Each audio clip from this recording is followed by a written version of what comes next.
Little background, I grew up on the east side, as the good doctor said. I've been at the Princeton Health Club for 21 years. I'm married to my wife Jean, and imported her from Florida. I thought I was going to get to go back there once in a while, but she loves it here in Madison, so that's great. The kids are doing well in school. I enjoy the health club business. It's come a long way. We've really been blessed. It's been fun. I remember going to school here at the university, and I remember just those funny jobs you have when you're in college of lifeguarding. I used to mow TV Lenny's lawn. That's how I got my first job in sales, was at American, from my first job of mowing the grass in the summer. I loved coaching, though. I think coaching was the place where I started to realize there's something inside. I love that. I can feel it tonight when I'm with you in this room. Some of the people I've already met, we're very similar in many ways. I can feel it just being in the room. But before I get into what I want to talk about tonight, and I really am here for one reason. I'm here to honor you. I'm here to be a part of what you're doing. You're honoring people that are working hard, that are receiving special awards. And I love that kind of stuff. And that's why I'm here. I hope that my presence here tonight can bring honor. That's really why I'm here. That's the only reason that I'm here. I'm proud of the students. I'm proud of the faculty. This is a class organization, and I just am happy and pleased that you would allow me to be here. But before I get into what I want to talk about, I want to tell you just a little story, a health club story. It's one of my favorite things that happened over the last 21 years. It's out of the West Side Health Club. And this is a true story. There's an older member out there. His name is Jack. And Jack is getting up in his years, and he's got arthritis, so it's hard for him sometimes to get dressed. And we have managers and people that want to do a great job for us. And one of them happens to be my younger brother, Peter. And so Peter's out at the West Side Club, and his job is to run that club. And he's young, and he's aggressive, and he's trying to do everything he possibly can to do a great job. And so his responsibility is to do whatever it takes. Well, Jack needs help getting dressed. And Peter is the guy at times that helps Jack to get his socks on. That's what he does. He goes in the locker room and he helps him with things like that. Well, Peter and Jack have developed a rapport and a relationship over the years. One afternoon, it's 5 o'clock in the afternoon, Jack comes to the front desk and he's looking for Peter and he needs help. But it's not with his socks this time, it's with his zipper. So now here's Peter, and there's members all over the place. They're coming and going, and Pete's, he's got this relationship with Jack, and he wants to help him, but he really doesn't want to do this right here in front of all these people on their way into the health club. They're coming and going, and he's really not sure what he should do, but he wants to help him, so what can he do? So he says, well, you know what, Jack, I'd be glad to help you, but I can't do that right here. I mean, we're going to need to go. You know what? There's a sales office right over there. It's private. Why don't you go over there, and in a minute I'll come over and I'll see if I can help you out, okay? So Jack listens, and he goes into the sales cubicle. There he is standing in there waiting for Peter. And Peter's trying to get the energy and the courage to be able to go in and help Jack with his zipper. So he finally leaves the front desk, and he heads his way into that room. But you can still see in there. And so he figures, well, I better shut the door. Okay, so now here's Peter in this sales office with the door shut with Jack, and he's going to try to help get his zipper worked out. And he's realizing that I need to be kind of careful what I do here, and how am I going to do this? I mean, this is really like over the edge of what my responsibilities are.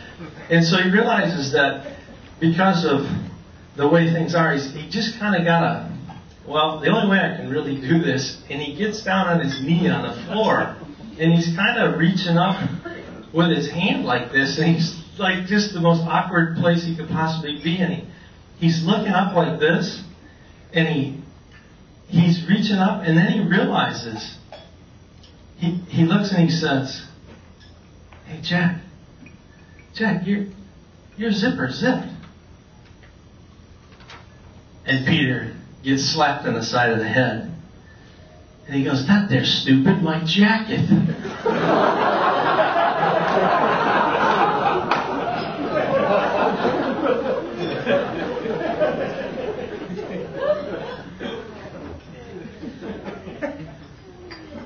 He gets a bouquet of flowers once a year on that day, I think.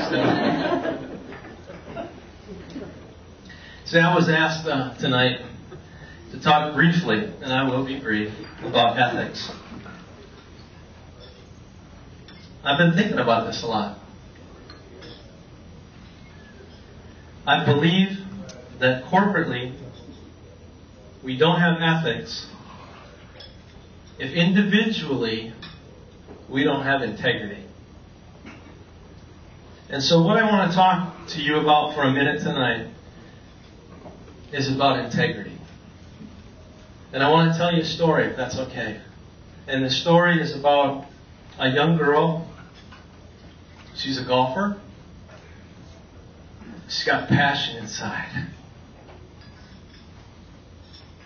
And she's, like many of you, she's working hard. She's going to school. She's doing the things she needs to do. And she has some greatness inside that's yet to come out. She wants to get there. She's got blisters on her hands from training. Calluses on her hands from training.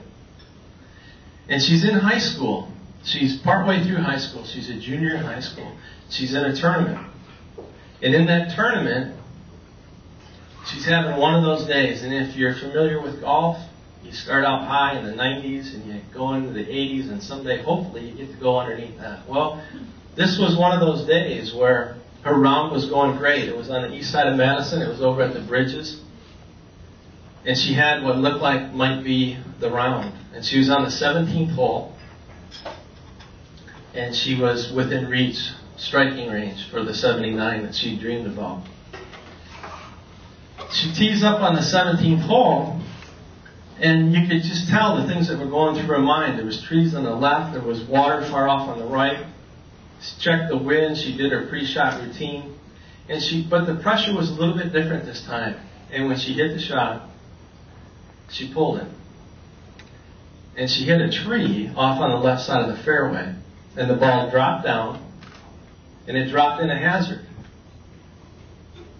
And the panic kind of set in. You know that panic when you're ready to go and you want it that day, but it didn't happen?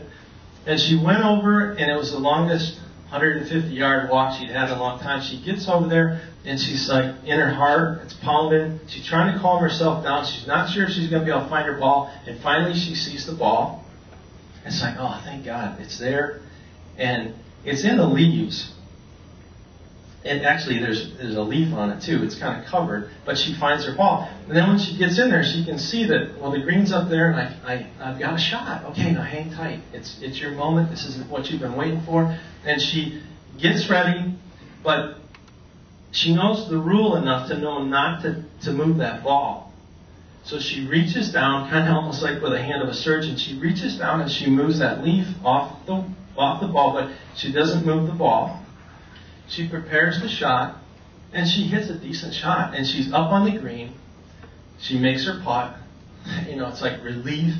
Finishes 18, and she ends up carding for her first time ever the 79. And it was like a dream come true. I don't know if you've ever wanted something really bad. In business, in family, in life, you want it so bad. And you've worked so hard for it. And then there's the day. It's like, yes, I'm here. It's time. And you step into that place, that platform, that place you were made to dance. And it begins to happen. Well, that was happening to that little girl that day. But a gnawing started to happen. Something she realized had been done wrong. And the USGA rules simply state that you cannot remove a leaf off a ball in a hazard. See, there's rules in life. But here's the coolest thing about it. Nobody saw that. She was over in the hazard all by herself. she was the one that reached down and picked a leaf off the ball. And then she was the one that made the shot. And she was the one that was coming in with a 79. First time ever.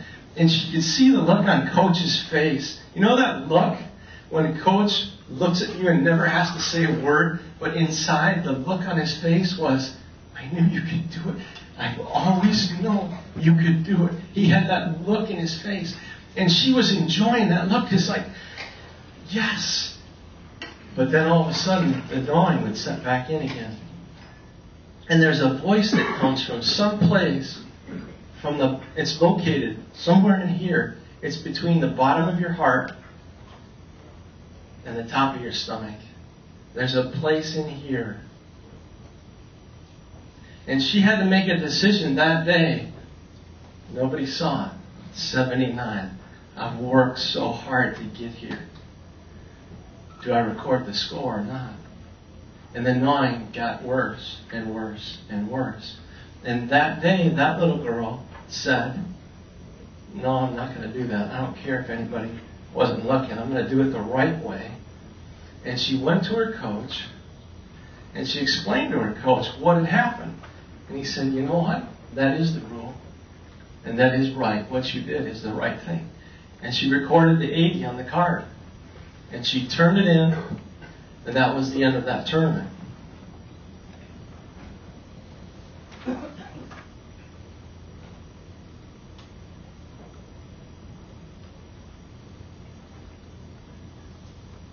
You know what happened that day in that little girl's life? I believe at that moment when she wrestled deep in her heart, I believe in her heart integrity was born. I believe that's what it looks like. That's what it feels like. That's the platform that you're on. And it's intense and you want it. But that's the day that integrity is birthed. That's what it looks like. That's what it feels like. And it's that moment when you have to make those decisions. Do I want to be here? Do I want to run away? It's a moment of greatness. It's intense and it's real. And that's where integrity, those are the moments, ladies and gentlemen, where integrity is birthed.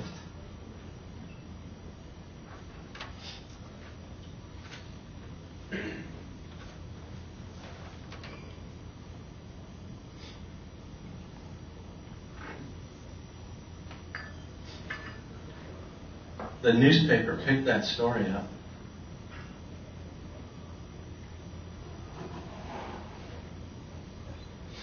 The University of Wisconsin coaches picked that story up. That was one of those special days.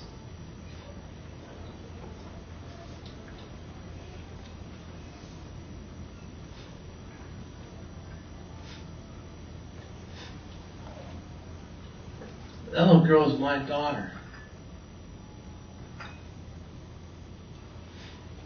I saw more integrity displayed there when no one was looking than I've seen in years. See, there's always people of integrity ready and willing to award and honor and respect those that carry integrity. There's a fabric in our nation that was knit together. It was integrity. That's why I'm here tonight. There's some integrity in some of you that oozed out. It's what's on the inside. It's been birthed on your insides, and it's coming out of you.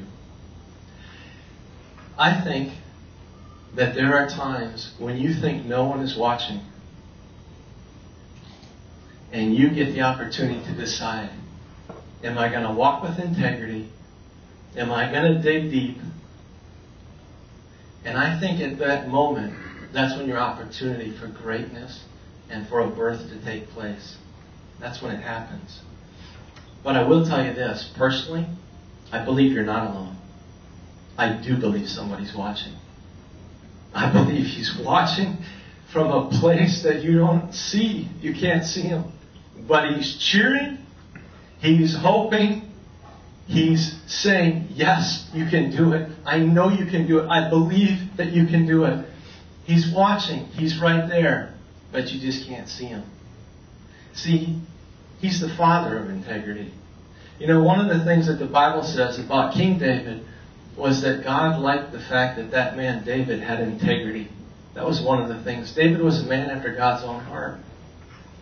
God in heaven watches that, but he's the father of integrity. So the next time you get the opportunity on your platform, do what that little girl did in the boardrooms. See, there's a group here. You've been given the platform to represent your Heavenly Father here in the marketplaces on the earth. There is no greater honor than to represent Him the right way. And He's a God of integrity. And He's cheering for you. And He's saying you can do it. And He's saying when you want it so bad because you want to make the next level. You want to go to the next place. You want the next great opportunity. You want to go to the next university. You want to do the next thing in business. He's cheering for you and saying, do it with integrity. Remember this. There's always somebody at the next level of integrity. And they're looking for people of integrity. Gerry.